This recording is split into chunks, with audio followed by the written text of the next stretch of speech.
Hi hello welcome to Aadab TV. నేను మీ journalist Sai. Son of Satyamurthy అని ఒక సినిమా ఉంటుందండి. ఆ సినిమాలో మరి నిత్యమీనన్ని పెళ్లి చేసుకోవటానికి అలీ అని చెప్పి బ్రహ్మానందం అనుకుంటాడు.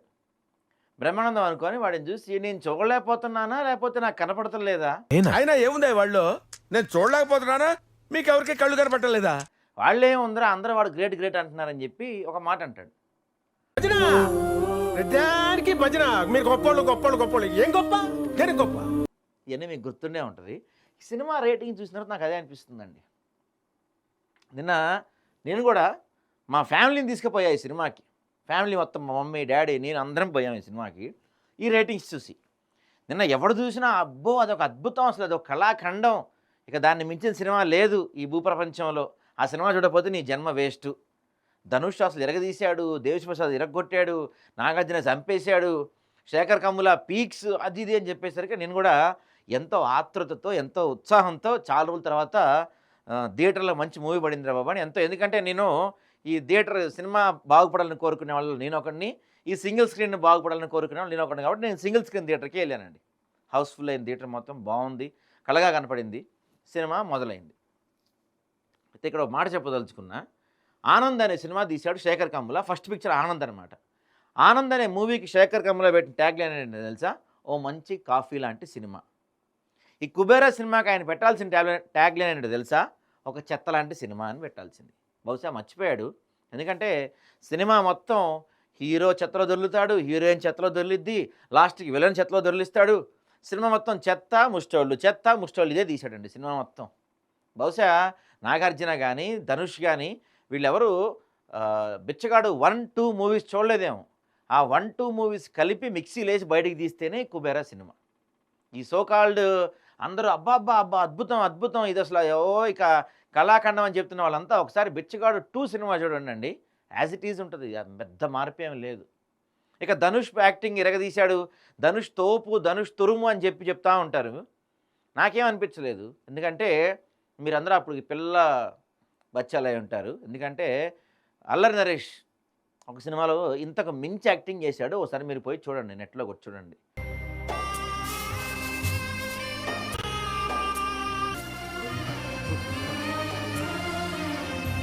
అల్లరి నరేష్. నాకైతే ధనుష్ని చూస్తున్నంతసేపు ఈ విక్రమ్ సినిమా ఉంటుంది, అదేంటి ఆ Vikram cinema as it is మనోడు కాపీ కొట్టాడు. అది యాక్టింగ్ అయింది, Vikram acting as it is copy కొట్టాడు మనోడు. అంతకు మించి నాకేమీ పెద్ద గొప్పగా ఇరగదీశాడు రా బాబు అని నాకేం అనిపించలా, మామూలుగా ఉంది అంతే. నాగార్జున ఎందుకున్నాడో తెలియదు, నాగార్జునకి మేకప్ లేకుండా ఎందుకు ఉంచారో తెలియదు, నాగార్జునకి ఒక పేరు ఉంటుంది వాళ్ళు ఎందుకు ఉన్నారో తెలియదు సినిమాలో, రష్మిగా ఎందుకు వచ్చిందో తెలియదు. మళ్ళీ ఇంతోటి సినిమాకి 3 గంటల సినిమా ఇది. అసలు సినిమా స్టోరీ చెప్తా మీకు, కాసేపు ఆగిన తర్వాత మీరే చెప్పకరా బాబు అని అడుగుతారు, బట్ చెప్తా నేను. ఎందుకంటే ఈ ఏంది విలన్ ఉంటాడండి సినిమాలో, విలన్ వాళ్ళ నాన్న ఉంటాడు, వాళ్ళ నాన్న పెద్ద తెలివైనడు, విలన్ ఇంకా తెలివైనడు, వాళ్ళ ఫీలింగ్ అనమాట. సో వీళ్ళకి అప్పుడే బంగాళాఖాతంలో పెద్ద ఆయిల్ దొరికిద్ది అనమాట. దాన్ని బయటికి తీయాలంటే అదొక 1000 కోట్ల 1,00,000 కోట్ల ప్రాజెక్ట్ అనేస్తే మంత్రి ఎవడు అంటాడు, సరే 1,00,000 కోట్లు నాకు ఒక 50 వైట్ ఇవ్వు 50 బ్లాక్ ఇవ్వు అంటాడు. 50 బ్లాక్ ఇచ్చేస్తారు, సప్పన అయిపోద్ది. మరి 50 వైట్ ఇవ్వాలి. వైట్ ఇవ్వాలంటే ఎలాగని ఆలోచిస్తూ ఉంటే విలన్ వాళ్ళ నాన్న ఏం చెప్తాంటే, అరే జైల్లో మనోడు ఒకడు ఉంటాడు తోపు తురుము, కాకపోతే దేశానికి మంచి చేయడం వల్ల తీసుకెళ్ళి లోపల వేశారని చెప్తాడు.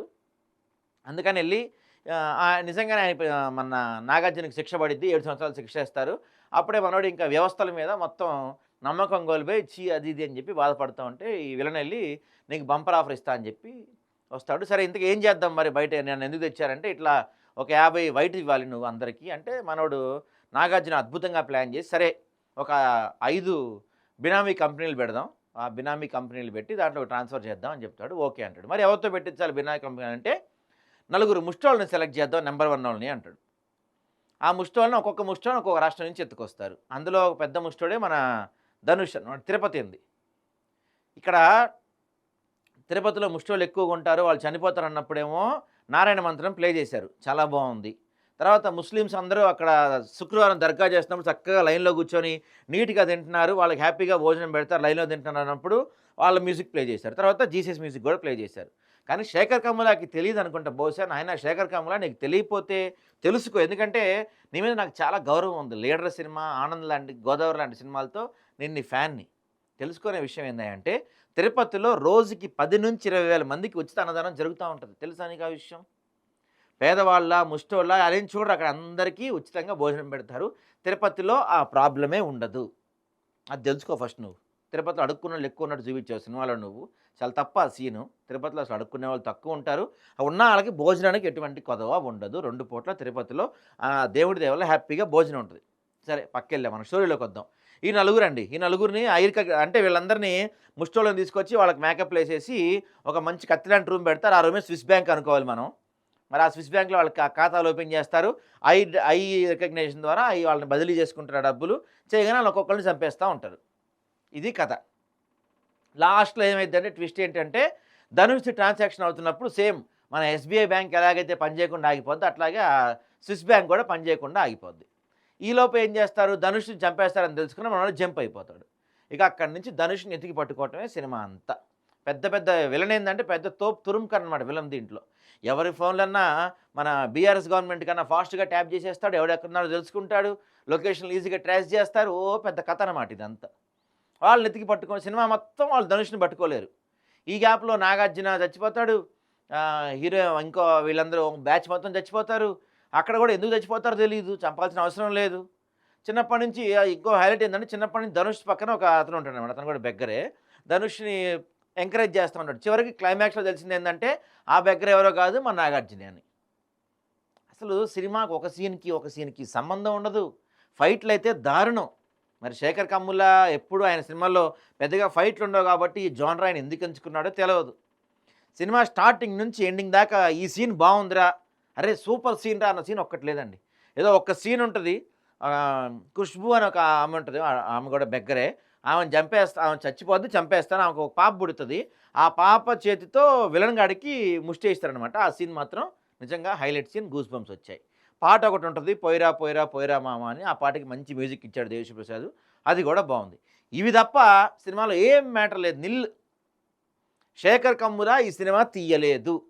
ఇలాంటి సినిమా, ఇంత చెత్త సినిమా, చెత్త అని పదే పదే అంటున్నా, కావాలంటే ఎవరికన్నా కావాలంటే పోయి చూసిరండి. ఇంత చెత్త సినిమా శేఖర్ కమ్ముల కెరీర్లో తీయలేదు. బహుశా ఇక ముందు తీయడేమో కూడా. మరి స్టార్ క్యాస్ట్ ఎక్కువైపోయేసరికి, నాగార్జున ధనుష్ ఎక్కువైపోయేసరికి మనోడు కంగారు పడ్డాడో లేకపోతే ఏం జరిగింది తెలియదు కానీ సినిమాలో మంచి ఎమోషన్ సీన్ లేదు. ధనుష్ వాళ్ళ అమ్మ చనిపోద్ది, ఆ సీన్లో ఎమోషన్ భరించలేకపోయాడు. ఆ తర్వాత నాగార్జున చనిపోయిన ఎమోషన్ భరించలేదు. క్లైమాక్స్లో ఎమోషన్ భరించలేదు. చాలా సీన్లలో ధనుష్ బాధపడారు, అక్కడ ఎమోషన్ లేదు. ఎక్కడ ఎమోషన్ లేదు. మోషన్సే సినిమా అంతా, ఎమోషన్ ఉండదు. ఇట్లా స్లో మోషన్లో సాగి సాగి సాగి సాగి సాగి 3 గంటల 10 నిమిషాలు సాగిద్దండి సినిమా. మన పేషెన్స్ అవుట్ అయిపోద్ది సినిమా చూసి చూసి. మళ్ళీ ఇంతోటి సినిమాకి నా బాధ ఏంటంటే వీళ్ళంతా గ్రేట్ ఆంధ్ర 3 అంట, 1, 2, 3 3.5 అంట, M9 3 అంట, సాక్షి 3.5 అంట, గులితే 3.25 అంట, మనీ కంట్రోల్ 3.5 3.25. ఓర్ నాయన ఒక్కళ్ళు కూడా ఇటు లెట్ షాట్ అనేవాళ్ళు ఎవరో 4 ఇచ్చేసారు ఏకంగా. ఎందుకు 5కి 5 వేసుకునేది ఉండేగా మీరే. 5కి 5 వేసుకునేది ఉండేగా. ఖచ్చితంగా నాకైతే ఇదేదో పెయిడ్ పిఆరో లేకపోతే ఇంకెవరో గట్టిగా పనిచేశారు ఈ సినిమాకి అనిపిస్తుంది. నిజంగా హానెస్ట్ రివ్యూ చెప్తున్నా, వెళ్ళి చూడండి. నేను చూడొద్దని చెప్పనండి, ఎందుకంటే సినిమా పరిశ్రమ బాగుండాలని కోరుకునేవాడిని కాబట్టి. వెళ్ళి చూడండి సినిమా. మీరు చూసి నిజంగా ఆ చెత్త సినిమా, ఆ చెత్తలో మీరే ఏందో చెప్తారు. కానీ నిజంగా ఒక్క విషయం మాత్రం బాధపడుతున్నా, శేఖర్ కమ్ముల గారి నుంచి ఇలాంటి చెత్త సినిమా అయితే నేను ఎక్స్పెక్ట్ చెయ్యలేదు.